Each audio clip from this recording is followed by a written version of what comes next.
Por lo cual también nosotros, dice, sin cesar damos gracias a Dios de que cuando recibisteis la palabra de Dios, la que oísteis de nosotros, la recibisteis no como palabra de hombres, sino según, dice, es en verdad la palabra de Dios.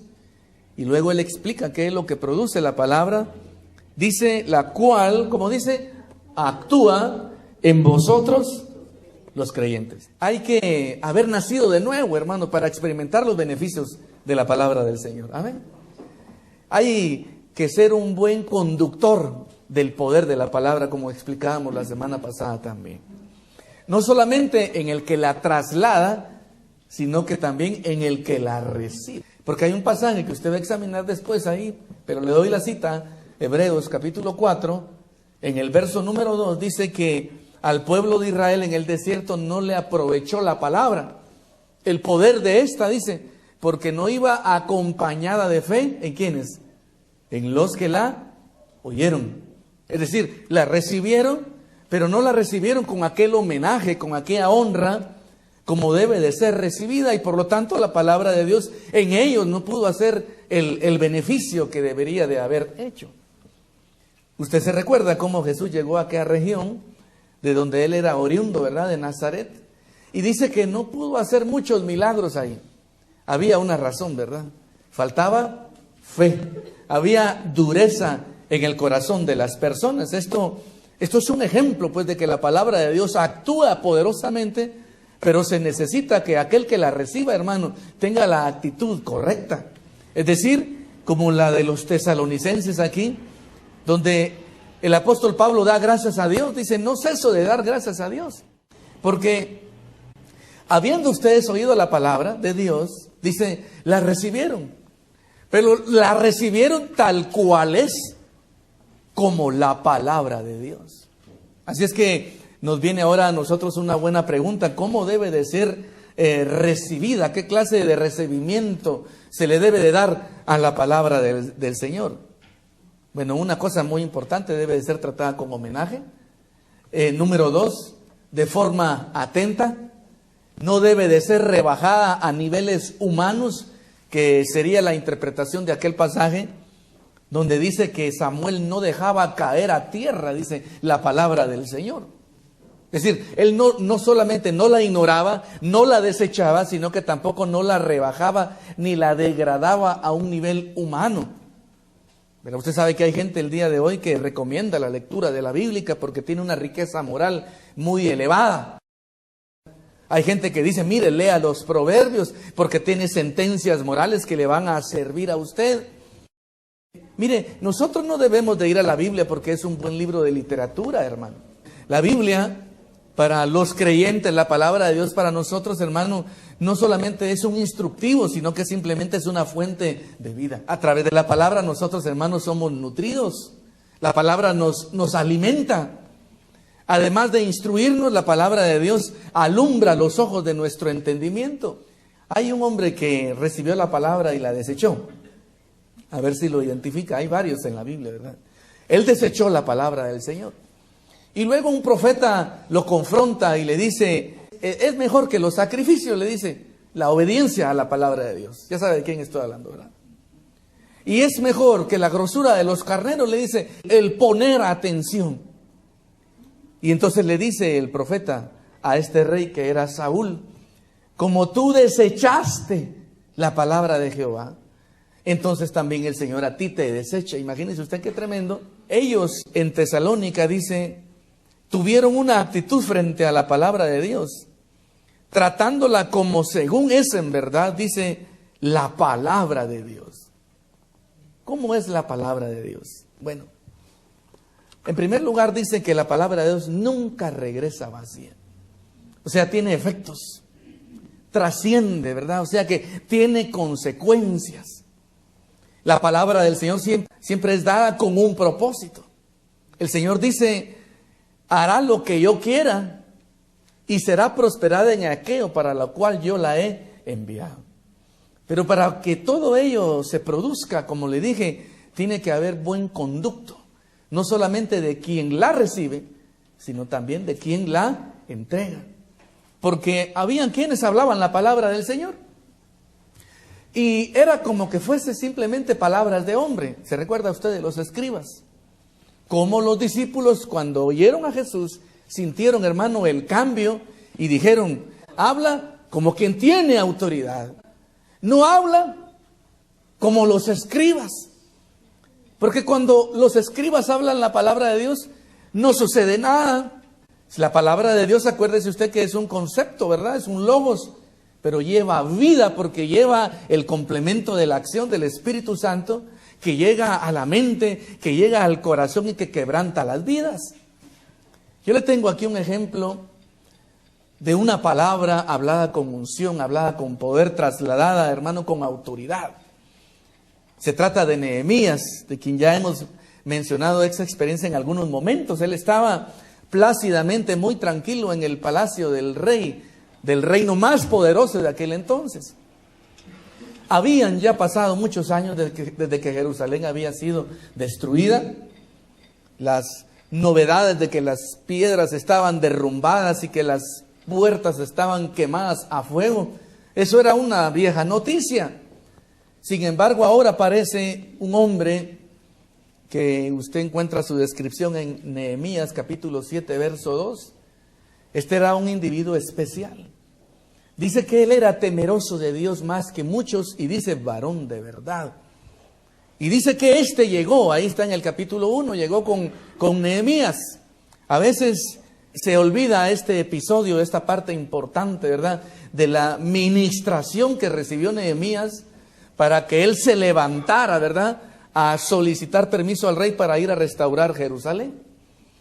Pero resulta, como le digo, de que él ya había oído infinidad de veces las calamidades que se vivían en Jerusalén. Como cuando oímos una palabra sin unción, sin autoridad. Como cuando un escriba que no cree la Biblia, hermano, se pone a leerla, no pasa nada. Pero que ese cuando hablaba Jesús. Dice la Biblia que la gente se quedaba simplemente atónita, perpleja, asombrada. Decían: jamás hombre alguno ha hablado como este. Se admiraban de su doctrina. Y los discípulos decían: ¿a quién iremos si solamente en ti hay palabras de vida? Así pasó con Anani, hermano. Vino Anani, llegó a ver a su pariente que era Nehemías. E iba Nehemías, como siempre, estaba acostumbrado a que le hablaran las cosas, ¿verdad? Cuando entonces ese Anani iba cargado de poder, hermano. Porque ese Anani era un hombre temeroso de Dios más que muchos, dice, era un varón de verdad. Yo supongo por esa descripción que era un hombre que practicaba la palabra del Señor. Y empezó a hablar. Y mientras transcurría sus palabras, mientras él empezaba a dar todo eso, el corazón de Nehemías empezó a ser quebrantado, hermano.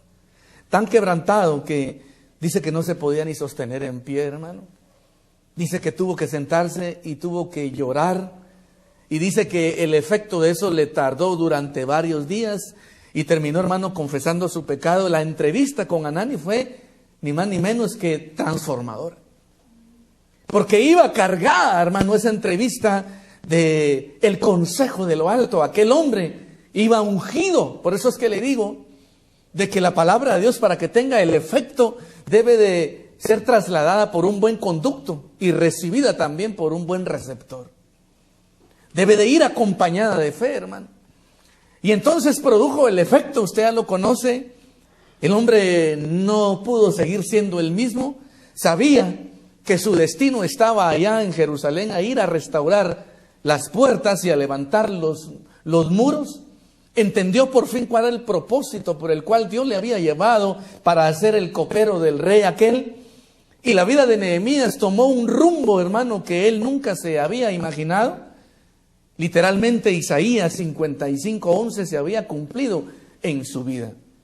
Dice: así será la palabra que sale de mi boca. No volverá a mí vacía, sino que hará lo que yo quiero y será prosperada en aquello para lo cual la he enviado. Mire, la palabra del Señor tiene para nosotros, hermano, beneficios que nosotros no debemos de perdernos. Y le quiero comentar algo acá. Yo quisiera que usted fuera a Génesis, por favor. Ahí está en el capítulo número 15, verso 13. Entonces Jehová le dijo a Abraham, dice, ten por cierto que tu descendencia morará en tierra ajena y será esclava ahí 400 años. Y en la 4ª generación tu descendencia volverá aquí. Fíjese usted, el Señor dándole estas promesas a Abraham, que su descendencia iba a morar en tierra extraña, que iba a estar ahí alrededor de 400 años. Y Abraham todavía ni siquiera tenía un hijo, hermano. Pero ahora revise, por favor, váyase al libro de Éxodo, en el capítulo 12, el tiempo que los hijos de Israel habitaron en Egipto. ¿Cuánto fue? 430 años. Y pasado, dice, estos años, mire cómo dice, en el mismo día, todas las huestes del Señor salieron de la tierra de Egipto. Mire, usted lo que puede ver ahí, que hay precisión en la palabra del Señor. Usted puede ver que hay, hermano, exactitud. Y eso nos lleva a nosotros a algo, hermano, a creer que el que nos ha dado a nosotros su palabra, en su momento la va a cumplir. Ahora, yo le quiero decir, nosotros somos impacientes y muchas veces quisiéramos, mejor dicho, no muchas veces, siempre quisiéramos que las cosas sucedieran, pero así rapidísimo y pronto. Pero usted debe de saber que el Señor, cuando hace algo, hermano, en buen chapín diríamos, ¿cómo diríamos? El Señor mata 2 pájaros de un tiro, ¿verdad? Pero no 2, un montón, ¿verdad?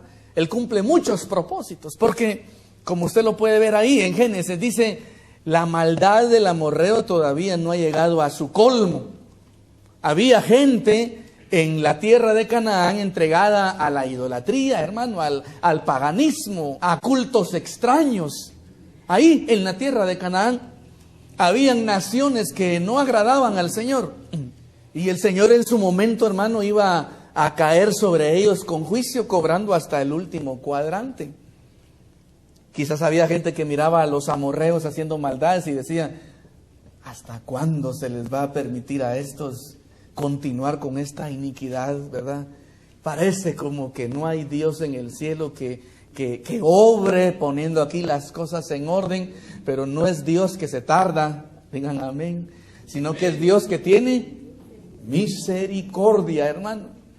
Y nos pasa constantemente a nosotros que vemos a nuestro alrededor, hermano, injusticias, obras perversas, obras inicuas. Y somos impacientes, como le digo, ¿verdad? Mire usted, el Señor le extendió el tiempo a estas naciones un montón. Él lo sabe todo, ¿verdad?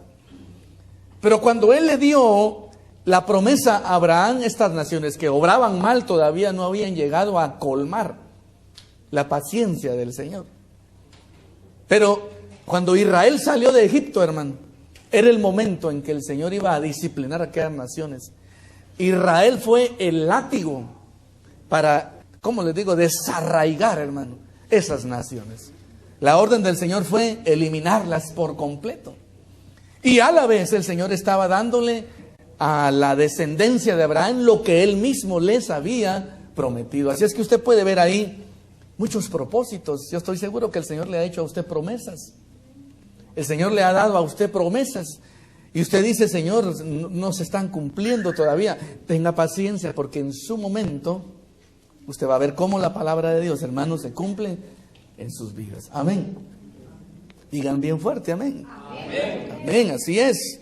Yo quisiera recordar el caso de Elí en Silo, porque ahí había no solamente un mal sacerdocio, que tenía una actitud incorrecta frente a la palabra del Señor. Ya se recordó de Elí, ¿verdad? ¿Qué pasaba en los días de Elí? A ver si usted se recuerda. Algo que caracterizaba el ambiente. Muy bien. Dice que la palabra de Dios escaseaba. ¿Por qué cree que escaseaba la palabra de Dios en Silo? Porque era menospreciada. Así de sencillo, ¿verdad? Entonces, aquí se cumple aquello que el Señor le dijo a sus discípulos. Al que tenga más, ¿qué dice? Más se le dará. Al revés. Y al que tenga poco, lo poquito que tenga aún, dice, le será quitado. Esto habla de la actitud nuestra frente a la palabra del Señor. Reciba usted la palabra de Dios. Dele el homenaje que la palabra del Señor requiere. Ámela, cúmplela, hónrela. ¿Y qué va a pasar? El Señor le va a dar más palabra. Honre la palabra, cumpla la palabra, viva conforme a ella, obedézcala. ¿Y qué va a pasar? El Señor le va a dar más palabra de Dios. ¿Y qué trae la palabra de Dios a nuestra vida? Nos permite tener una vida más lozana, con mayor entendimiento de los propósitos del Señor, una vida más reposada. Pero deseche la palabra de Dios, tenga una actitud apática frente a ella, no la honre, no la cumpla, no se esfuerce por obedecerla, y entonces va a pasar lo que pasaba en Silo. ¿Qué había ahí? Le voy a decir, había pecado, había menosprecio por las ofrendas. Había pecado escondido, y no solo escondido, sino que pecado descarado y flagrante. Así que la palabra de Dios empezó a escasear. Pero apareció un joven ahí, con una actitud diferente, que fue Samuel. Y entonces el Señor empezó a hablarle a Samuel, y la actitud de Samuel es una actitud ejemplar para nosotros. No dejaba caer a tierra la palabra del Señor. ¿A qué podemos comparar esa actitud de no dejar caer a tierra la palabra del Señor? A mí se me ocurre decirle esto: no rebajarla a un nivel humano. No pensar que es una buena lectura humanista, moral, ética, algo que nos lleva a una convivencia armoniosa. Eso es rebajar la palabra del Señor. La palabra de Dios, la Escritura tiene otros conceptos. ¿Sabe cómo dice? La palabra del Señor es viva y eficaz. Digan amén. Amén. La palabra de Dios es más cortante que toda espada de dos filos. La palabra de Dios penetra hasta partir el alma. La palabra de Dios discierne los pensamientos y las intenciones del corazón. Pero no solo eso, es lámpara a mis pies, es lumbrera a mi camino. ¿Sabe cómo? ¿A qué nos lleva la palabra de Dios a nosotros? A que nosotros saboreemos y disfrutemos, hermanos, las mieles de la vida en el Espíritu. A eso nos lleva la palabra del Señor. Cuando leemos la palabra del Señor y este hace efecto en nuestra mente y en nuestro corazón, y acudimos a ella con la actitud correcta, literalmente, hermano, nosotros experimentamos aquello que ella dice, de que estamos no sentados en estas sillas de plástico, sino que estamos sentados con Cristo en los lugares celestiales. Por eso qué importante, hermano, tener la actitud correcta frente a la palabra de Dios. Cuide mucho sus pasos. No sea que en algún momento estemos nosotros, hermano, tomando la palabra de Dios como miramos la palabra de los hombres. La palabra del Señor se honra por medio de acciones. Usted puede decir, bueno, yo honro la palabra de Dios. Bueno, empiece a actuar conforme a esa fe. Le voy a dar unos ejemplos de quienes honraban la palabra de Dios y lo demostraban por medio de sus actos, ¿verdad? Porque a veces nos gusta decir, no, yo amo la palabra del Señor. Bueno, si la amas y la honras, entonces actúa en base a esa fe. Estas son las cosas que demanda el Señor. ¿Creen a mi palabra? Sí, creemos a tu palabra. Le tengo una anécdota. Ya se la conté hace como 9 años. Ya se la había olvidado. Bueno, esta es una anécdota, no es de la vida real. Esto es imaginativo, obvio, pero mire usted. Dice que había un hombre que iba a pasar el Niágara y extendió un cable de un lado hasta el otro. No sé cuántos cientos de metros. Y le dijo, y había gente que lo miraba y decía, está loco. Voy a pasar el Niágara, ha oído usted esta expresión, en bicicleta. Así es que, y se fue el hombre en una bicicleta sobre una cinta que puso ahí, y llegó al otro lado, y la gente asombrada. ¿Cuántos creen que puedo regresar? Y un par ahí levantaron la mano, ¿verdad? Yo creo que sí, otro no, se va a caer, y que si el tipo era muy diestro, ¿verdad? Y regresó, pasó sobre el cable. Y luego volvió a decirle a la gente, miren, voy a ir de regreso. ¿Cuántos creen que puedo pasar? Ya un montón animados levantaban la mano. Otros no. Y pasó. Lo hizo como unas 4 veces hasta que convenció a todos y les dijo, ¿cuántos creen que puedo ir y venir en bicicleta sobre este alambre hasta allá? Y todos creían. Entonces les dijo, ¿quién se quiere venir conmigo? Ninguno quiso, ¿verdad? O sea, esto es ficción, ¿verdad? Esto no fue real. Pero eso de alguna forma dibuja nuestra actitud frente a estas cosas, hermano. ¿Usted cree de todo corazón? No me conteste. ¿Cree de todo corazón los conceptos de la palabra del Señor? ¿Usted quiere fiarse de ellos? ¿Usted quiere convertirse a ellos, a lo que la palabra del Señor dice y por lo tanto obtener los beneficios que aquí se hablan? Mire, los sacerdotes de Jehová fueron confrontados de esa misma forma y el Señor les dijo, si creen en la palabra, entonces practíquenla. Iban con el arca sobre sus hombros y el reto era pasar al otro lado porque ya estaba la tierra de Canaán. Y esto lo encuentra usted en Josué, en el capítulo, creo que es 3 o 4, ahí está. Y dice que el río Jordán, curiosamente, en esa época estaba desbordado. Ya se imagina usted un río desbordado que corre ahí, ¿verdad? Furioso, caudaloso, arrastrando de todo. Y el Señor les dice, las aguas se van a abrir, ¿verdad? Solamente que no se van a abrir como se abrieron con Moisés, que él extendió la vara. Ahora es diferente. Ahora ustedes tienen que empezar a marchar sobre las aguas. Y mire usted, aquellos sacerdotes valientes que son para nosotros, como le digo, un ejemplo, con el arca del pacto sobre sus hombros, dijeron, ¿cómo han de haber dicho, hermano? ¿Cómo diríamos nosotros? Cerramos los ojos y decimos, en el nombre de Jesús. Y empezaron a dar un paso de fe y otro. Algunos tuvieron que dar, hermano. Y dice que las plantas de los pies se mojaron y el Señor premia la fe. ¡Guas! Las aguas se dividen, hermano. Qué hermoso, hermano. Pero no sé si usted lo ve ahí, ¿verdad? Pero la fe tiene que ser acompañada de acción, hermano. Así es. La fe tiene que ir acompañada de acción. Es decir, hay que moverse en dirección de lo que la palabra del Señor ordena e indica. Habían también unos que tenían un su amigo que era paralítico. ¿Usted recuerda eso, verdad? Y decía, el Señor lo va a sanar. Sí, pero mira, hay mucha gente ahí, muchedumbre ahí, no se puede uno ni acercar. Hicieron ellos un subdispositivo, hermano. Ahí se lo inventaron. Abrieron en el techo un espacio y de alguna forma, con un lazo, qué sé yo, bajaron al paralítico y lo pusieron frente a Jesús. ¿Qué dijo el Señor?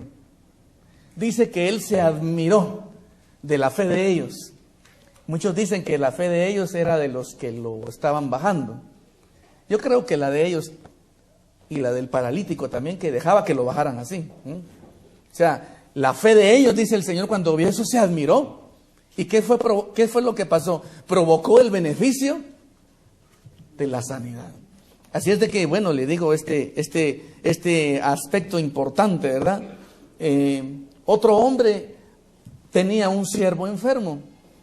Entonces vino y mandó a un servidor con Jesús y le mandó a decir, mira, te pido que sanes a mi siervo, ¿verdad?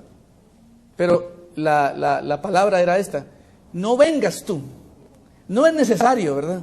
O sea, solamente, ¿cómo dice? Solamente di tu palabra, solamente di tu palabra y será suficiente, porque creo en la autoridad de tus dichos. El Señor dio la palabra y el siervo fue sanado, hermano, en aquella misma hora. Entonces le digo, la palabra del Señor tiene que ser acompañada de acciones, hermano. De acciones, ¿verdad? Que hablen de que nosotros estamos suscritos a los conceptos de ella.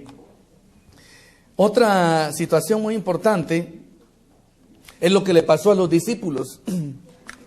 Ellos dicen que habían estado, hermano, toda la noche intentando capturar peces, ¿verdad? Habían estado tirando la red, quién sabe, por todos lados y no habían capturado nada.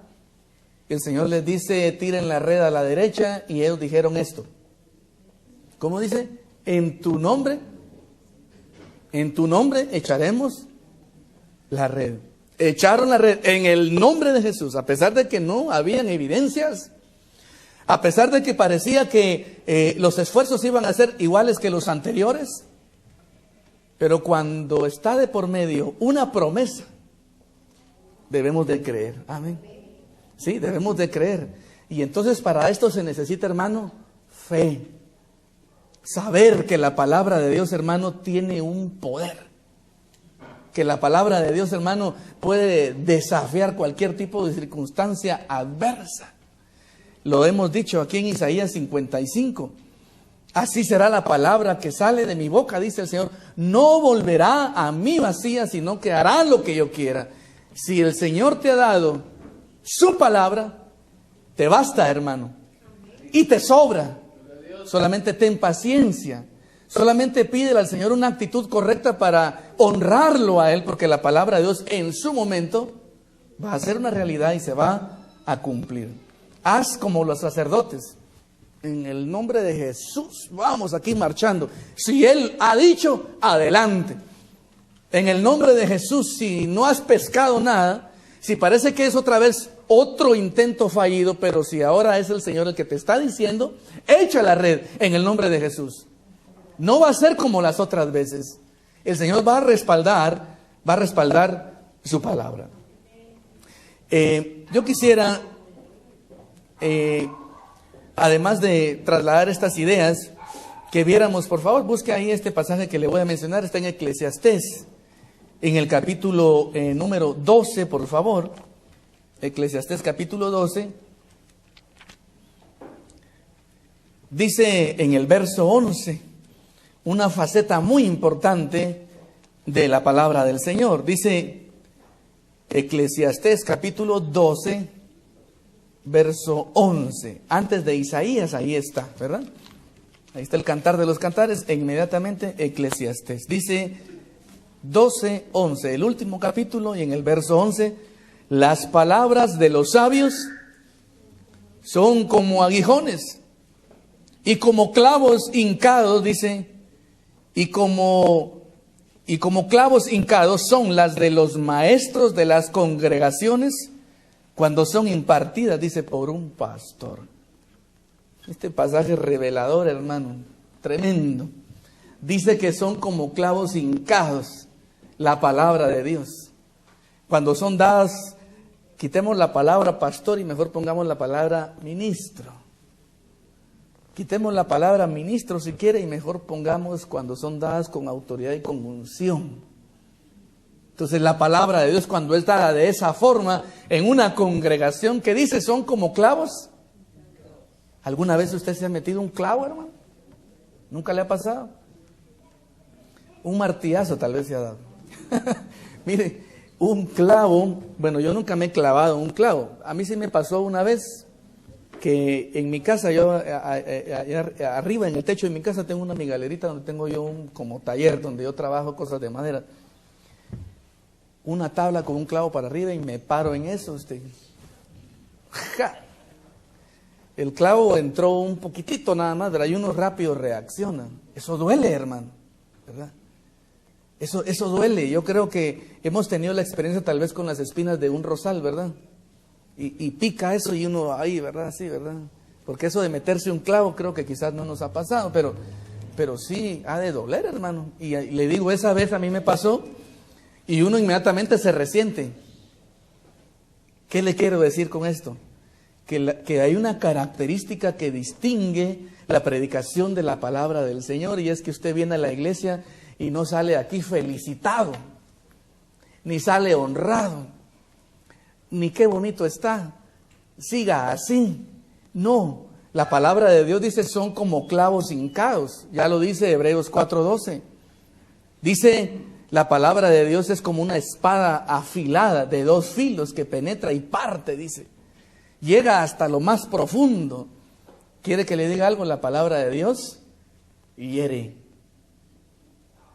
Cuando nos encontramos con Dios a través de su palabra, nos topamos con que la palabra de Dios, quizás, hermano, déjenme decirlo así, hasta ofende, lastima. ¿Sabe una cosa? Porque trae una exhortación, trae un consejo que nos llama a nosotros a la reflexión, hermano, a que abramos los ojos, a que dejemos el mal camino, a que abandonemos el pecado, a que soltemos, hermanos, las malas obras que nos destruyen. La palabra de Dios trae esa característica, hermano. Son como clavos hincados. Y cuando uno oye la palabra de Dios, lo que uno, si es que la ha escuchado, la palabra de Dios te llama a la reflexión. ¿Quiere que le diga algo? La palabra de Dios a nosotros nos llama a la reflexión. Nos llama, hermanos, al cambio. La palabra saca a la luz algo, hermano, y ¿sabe qué es? Nuestro pecado, la dureza de nuestro corazón, nuestra incredulidad, la necesidad de cambio que nosotros, hermanos, tenemos.